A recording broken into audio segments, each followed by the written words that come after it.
Então, nesse novo vídeo que dedico aos meus alunos do IFRJ e os interessados, no assunto transição energética, para o hidrogênio, quero destacar dois aspectos importantes.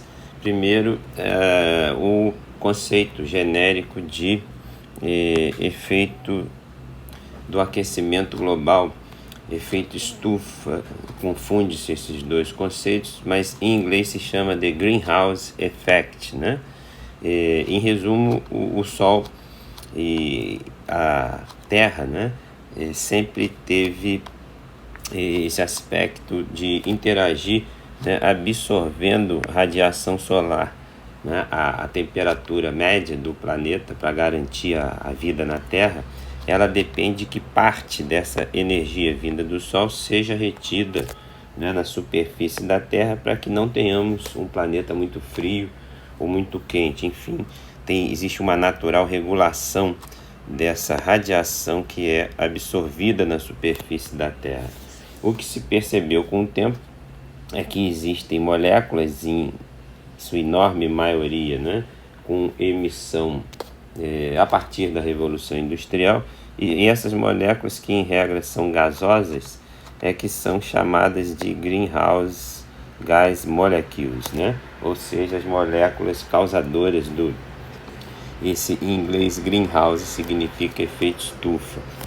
E o acúmulo exagerado dessas moléculas a partir da Revolução Industrial causou o efeito de aquecimento da superfície terrestre, E isso a gente quer detalhar mostrando quais moléculas causam com mais intensidade esse efeito. E aí surge, esse conceito de Global Warming Potential, que é abreviado GHP. Então temos nessa tabela aqui diversas moléculas com o respectivo GHP, que é esse Global Warming Potential, ou seja, o potencial que cada uma dessas moléculas tem de contribuir como gases de efeito estufa. E vou falar apenas de dois aqui, porque estão muito associados, não só com o Brasil, mas com vários países de importância na economia global. Falarei dos dois, do CO2, que todos ouvem falar de alguma forma, que seria o grande causador desse efeito, e do metano também. E só para efeito de comparação e de entendimento do conceito do Global Warming Potential, da sigla GHP, se convencionou que o CO2, o carbono, o dióxido de carbono, teria o GHP1.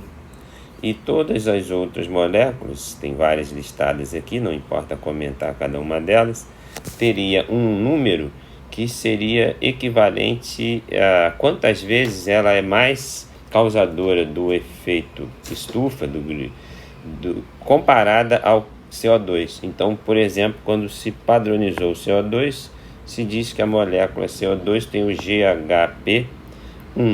Quando se diz que a molécula do metano tem o GHP28, o que isso nos informa? Que uma mesma quantidade em massa, do CH4, do metano, ela teria um potencial de aquecimento 28 vezes maior do que o CO2. E percebam que aí você tem moléculas aqui, como essa, 12.400 vezes maior que o CO2, no caso, esse clorofluorcarbono aqui, chamado CH, com fórmula CHF3. Enfim, você tem uma tabela de comparação de diversas moléculas com o CO2. Mas perceba no detalhe que o CH4 tem esse potencial 28 vezes maior que o CO2, que foi adotado como padrão 1. No entanto, como as emissões de CO2 são maiores em quantitativo, do que todas as outras, todo o estudo da transição energética, da diminuição desse aquecimento global, está em cima do CO2, E aqui, ainda nessa tabela, se mostra as concentrações desses gases, no período pré-industrial, que se padronizou com 1850, e a concentração praticamente atual, com dados de 2019. Então perceba aqui, ó, que dobra, né, de 280 para 411 a quantidade de CO2. Como o CO2 é o principal causador desse aquecimento global, e mostramos essa imagem em que a gente quer detalhar em próximas aulas, no sentido de responder quais setores da atividade humana, considerando que o CO2 tem uma atividade humana, né, artificial, a partir da Revolução Industrial, aumentadora desse aquecimento global, se percebe nesse gráfico que o setor de energia é o grande responsável por essas emissões de CO2, né? Principalmente o setor de transporte e o setor industrial, que é a energia com alguma finalidade industrial. E aí, tudo isso, em resumo, é causado, estou repetindo, pelo CO2, pelo dióxido de carbono.